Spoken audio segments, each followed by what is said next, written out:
Good morning students. आज हम कक्षा 3 विषय हिंदी फर्स्ट का पाठ 14 मस्ती का त्योहार होली।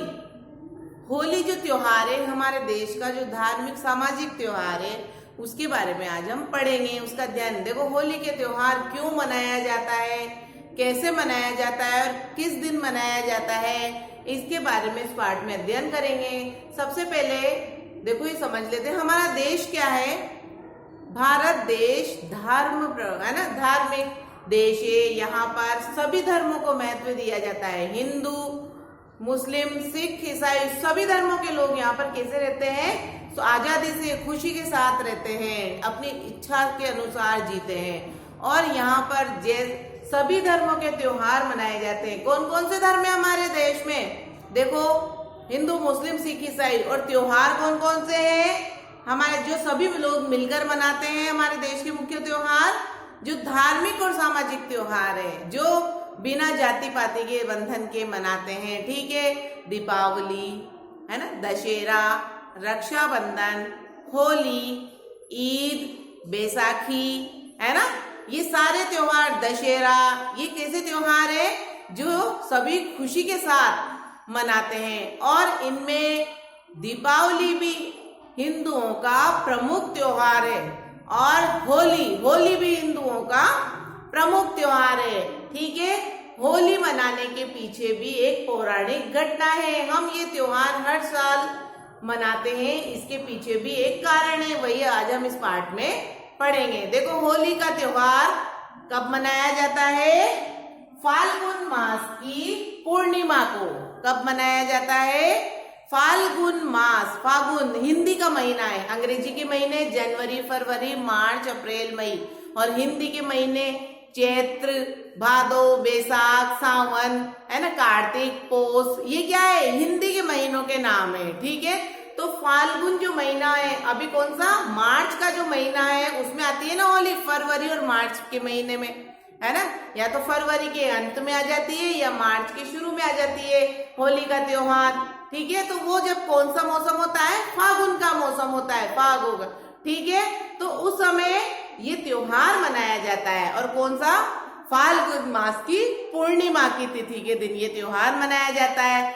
और जब गर्मी की और सर्दी और गर्मी की ऋतु मिलन, जब न गर्मी शुरू होती है और सर्दी जाने वाली होती है।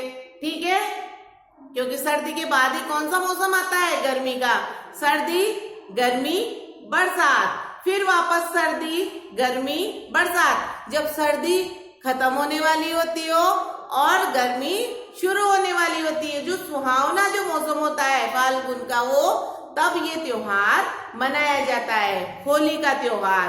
ठीक है, अब होली का त्योहार को और कौन सा त्योहार बोलते हैं हम, रंगों का त्योहार। देखो होली के दिन बच्चे पिचकारी चलाते हैं, है ना, ढोल नगाड़े बजते हैं, चारों तरफ रंग और गुलाल उड़ी हुई होती है, इसीलिए इसको कौन सा त्योहार बोलते हैं, रंगों का त्योहार। होली के त्योहार का दूसरा नाम रंगों का त्योहार भी है। अब हम होली क्यों मनाते हैं, ये होली का त्योहार, हर धार्मिक और सामाजिक त्योहार मनाने के पीछे एक घटना है, पौराणिक, यानी जो हमारे धार्मिक ग्रंथ है, किताबें हैं, उनमें जो बातें बताई गई, उनमें जो घटनाएं घटी है ना, लिखा है, उनसे संबंधित है इन त्योहारों का। जैसे हम दिवाली क्यों मनाते हैं, जब रावण सीता माता को पकड़ के ले गया था, 14 साल तक राम है ना वन में भटकते रहे, और जब वो सीता माता को रावण से छुड़वा कर जब आए थे, तो अयोध्या में आए थे, वहां के लोगों ने खुशियां मनाई थी, घर घर में दीपक जलाए थे, तभी से ये त्योहार मनाना शुरू हो गया। ऐसे ही होली का त्योहार मनाने के पीछे भी एक पौराणिक घटना है, तभी से हम इस त्योहार को हर वर्ष बड़ी खुशी के साथ मनाते हैं। क्या घटना है, देखो कौन सा, एक हिरण्यकश्यपु नाम का एक राजा था। क्या था राजा का नाम, हिरण्यकशिपु।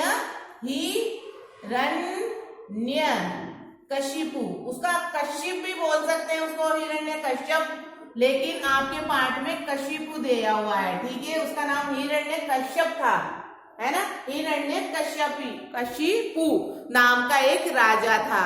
वो कैसा था, दुष्ट और अहंकारी राक्षस जाति के थे वो। हिरण्यकश्यप कौन सी जाति के थे, राक्षस कुल के थे, राक्षस जाति के थे और दुष्ट और अहंकारी थे। अहंकारी यानी जिसको बहुत घमंड हो, अपनी शक्ति का बहुत मान हो, वो अपने सामने किसी को कुछ नहीं समझता हो। ऐसे ही हिरण्यकश्यप जो दुष्ट राजा था, वो उसके अंदर बहुत अभिमान था, बहुत घमंड था और वो अपने आप को ईश्वर से भी, भगवान से भी बड़ा मानता था। ठीक है। और जिस राज्य का वो राजा था, उसकी जो प्रजा थी, उस राज्य के जो लोग थे, उनको वो अपनी पूजा करने के बारे में बोलता था कि तुम ईश्वर कुछ नहीं होता है, मैं ही तुम्हारा भगवान हूँ, तुम मेरी पूजा करो। सब उसकी जो प्रजा थी बहुत डर के साथ रहती थी। जो अगर उसकी पूजा नहीं करता था, भगवान को मानता था, उसको वो मृत्यु दंड दे देता था। ठीक है। इतना दुष्ट और अहंकारी था, अत्याचारी राजा था। ठीक है। इसीलिए प्रजा उससे डर के रहती थी और सभी प्रजाजन उसको भगवान मानकर उसकी पूजा करते थे। उसी की पत्नी के गर्भ से उनके एक पुत्र हुआ। उस पुत्र का नाम क्या था? प्रहलाद। क्या था पुत्र का नाम?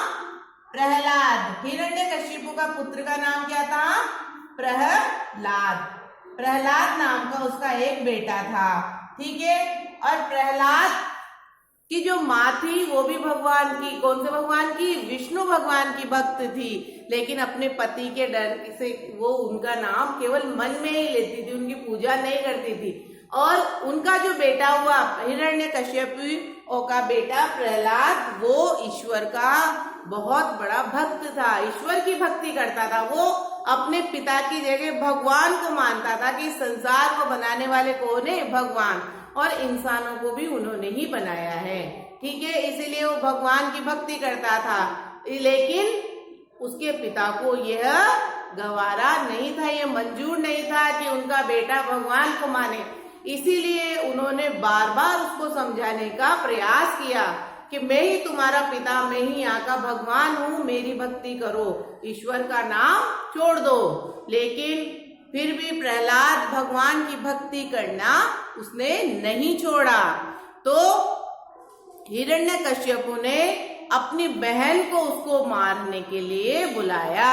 देखो, और उसको पहले खुद भी बहुत मारने की कोशिश की प्रहलाद को, उसके पिता ने, क्योंकि वो प्रवृत्ति, उसकी बुद्धि कैसी थी? दुष्ट प्रवृत्ति का था, दुष्ट बुद्धि का था वो, है ना। उसको अहंकार था, इसीलिए उसने अपने बेटे को, प्रहलाद को भी कई बार मारने की कोशिश की, लेकिन वो सफल नहीं हुआ। इसीलिए उसने अंत में अपनी बहन को बुलाया। और हिरण्यकश्यपु की बहन का नाम क्या था? होलिका। क्या था नाम? होलिका। ठीक है। होलिका को बुलाया और होलिका को क्या वरदान प्राप्त था?